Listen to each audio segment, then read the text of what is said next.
SOA for Dummies. This is Norbert. Norbert is the head of an IT department. Norbert's boss is called Fred. Here comes Fred.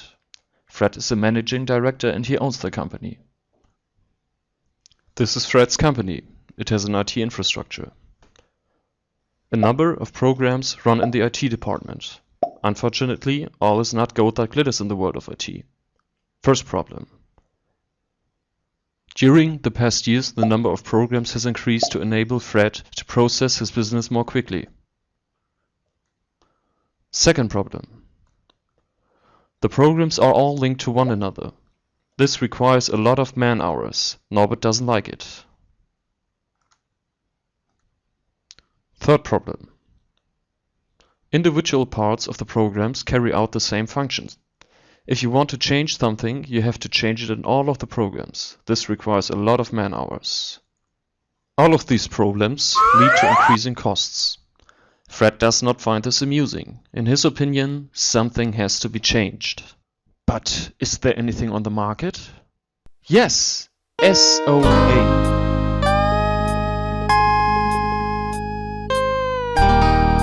But how does it work? SOA. That means Service-Oriented Architecture. And what is it? Very simple. Here are Frank and Sabine. Frank needs a program for his work.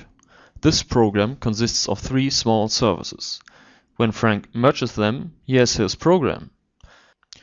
Sabine also needs a program for her work. She needs a total of 4 services for a program. She can use 2 of the existing services that Frank is already using, so only 2 new services have to be created.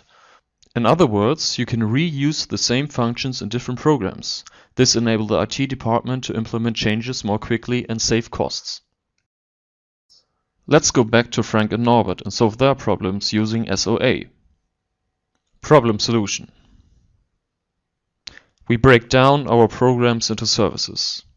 Some of the services carry out the same function, so we only need them once. This means we have fewer programs and fewer functions that do the same job, which makes Norbert happy. The services are now docked to the SOA platform, which allows them to communicate with each other. All of the individual links between the individual programs are no longer required.